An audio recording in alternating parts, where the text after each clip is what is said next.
नकली नोटों की बड़ी फैक्ट्री का पुलिस ने भांडाफोड़ कर दिया। इस कार्रवाई में 2 करोड़ 74 लाख रुपए के नकली नोट बरामद किए जाने की सूचना है।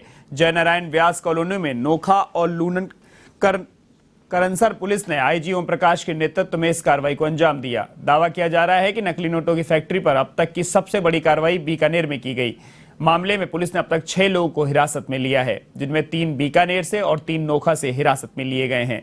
सुरपुरा का युवक इसमें मुख्य सरगना बताया जा रहा है। वहीं आईजी ओम प्रकाश ने प्रेस वार्ता कर जानकारी देते हुए बताया कि यह गिरोह पूरे देश भर में सक्रिय है और हवाला के जरिए बड़ी मात्रा में नकली नोट इधर से उधर करता है, जिसके चलते A1 टीवी के ब्यूरो चीफ के सिंह ने की आईजी ओम प्रकाश और बीकानेर के एसपी योगेश यादव से बातचीत और जाना पूरे घटनाक्रम के बारे में।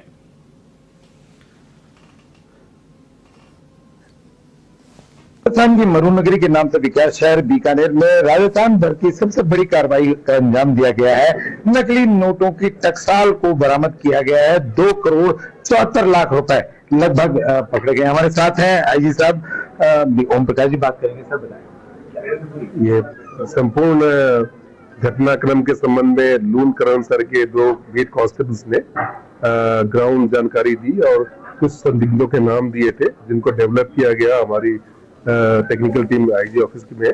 और लगभग 1 महीने से ज्यादा समय तक सारे एनालिसिस करने के बाद और उन पे नजर रखने के बाद हम इस नतीजे पे पहुंचे कि यहाँ पे ये नकली नोटों का कारोबार हो रहा है।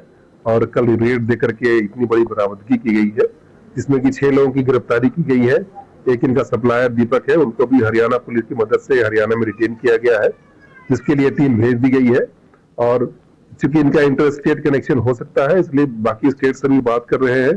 सारी जो एजेंसियां हैं, जो बड़ी एजेंसियां हैं जो कि फेक करेंसी के संबंध में जानकारी रखती हैं या इनका निर्देश प्राप्त होता रहता है, उनको खबर कर दिया गया है। आरबीआई को भी बता दिया गया है, इनकम टैक्स अथॉरिटीज को भी इन्फॉर्म कर दिया गया है।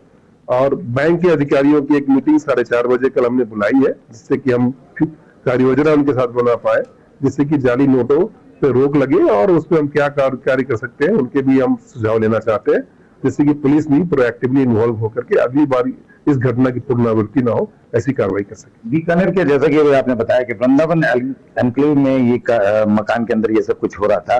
कहीं लूनगंजर और नोखा का भी नाम रहा है, कहीं ना कहीं क्या नोखा लूनगंजर में भी इसके सेंटर थे?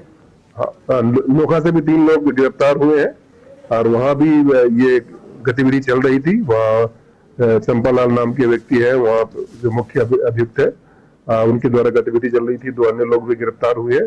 लून करनसर में भी हमारी नजर थी, क्योंकि जगह जगह इनके लोग फैले हुए हैं। इनके लगभग 43 लोगों की हमने जो पृष्ठभूमि, इस तरह की पृष्ठभूमि है, उनका डॉजियर बनाया है। उसके बाद उसके सारे के विजिलेंस करने के बाद कार्रवाई हुई है। जैसे जैसे आगे आगे अन्वेषण बढ़ेगा, जिन जिन की भी संलिप्तता पाई जाएगी उनके खिलाफ कार्रवाई की जाएगी और उनको सलाखों गिरोह अंतर्राज्यीय है और उसका इम्पैक्ट भी है। बट सबसे महत्वपूर्ण बात यह है कि अभी तक के अन्वेषण से यह तथ्य आया है कि हवाला कारोबारियों को ही चीट करते थे, इसलिए ये चीजें पुलिस तक रिपोर्टिंग नहीं हो पाती थी। आम जन में चीटिंग करने की अभी तक कोई ऐसी बात नहीं आई। देखिए, हमारे साथ हैं बीकानेर के एसपी योगेश यादव, उनसे भी बात करेंगे। सर, बहुत बहुत बधाई आपको, पूरे राजस्थान भर में इतना बड़ा कार्रवाई को अंजाम दिया गया है। जी, बहुत धन्यवाद।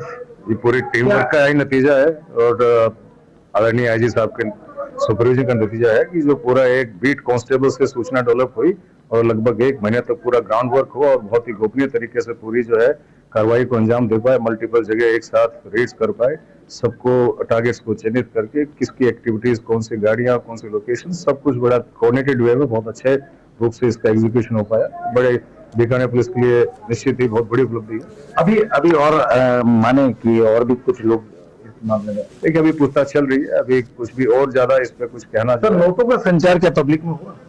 नहीं, देखिए अभी प्राइमा फेसी बात यही है कि ये जो गिरोह है, ये जो कारोबारी हैं, जो कुछ लालच के चक्कर में नए नए जो हवाला वालों को जो है ना मौका दे देते हैं और ये पर्टिकुलरली कि सिर्फ व्यापारियों को चीट करने के लिए, हवाला व्यापारियों को चीट करने का ही इनका उद्देश्य था। अभी तक कोई पब्लिक में, कोई मार्केट में इस फेक करेंसी का सर्कुलेशन सामने नहीं आया, क्योंकि स्कैन नोट्स हैं। ये हाई क्वालिटी जो उस तरह का वो वाले नोट्स नहीं है, ये प्रिंटेड नोट्स है, प्रिंटर के द्वारा प्रिंट किए हुए। कोई भी इसकी जो है अगर जैसे इसको देखेगा, जरा सी भी उसकी पहचान जो है अगर बारीकी से देखें तो पकड़ में आ सकता है। लेकिन हवाला चूंकि कारोबार ऐसा है जो बड़ा गोपनीय तरीके से, और बेसिकली एक क्राइम है, बेसिकली एक ऑफेंस है, और उसमें बड़ा जल्दबाजी में बड़ा चोरी चकारी के उस हिसाब से किया जाता है। तो उस एमओ का फायदा उठाते हुए इन्होंने हवाला कारोबार को चीट करने के लिए ये जो है प्रिंटेड नोट्स की योजना बना के किया। देखिए यहाँ पर आईजी साहब और एसपी साहब दोनों ही एक बात बोल रहे हैं कि इस हवाला कारोबारियों में ये चीज ज्यादा चल रही थी, और लेकिन इसका संचार है जो पब्लिक के अंदर नहीं हो पाया। लेकिन खास बात यह राजस्थान भर में बहुत बड़ी कार्रवाई को अंजाम दिया गया। खासतौर पर अगर हम बात करें 6 लोगों को गिरफ्तार किया गया है, और अभी अंतर्राज्यीय गिरोह की उम्मीद की जा रही है कि और भी कनेक्शन मिलने की संभावना है। के सिंह, A1 टीवी, बीकानेर।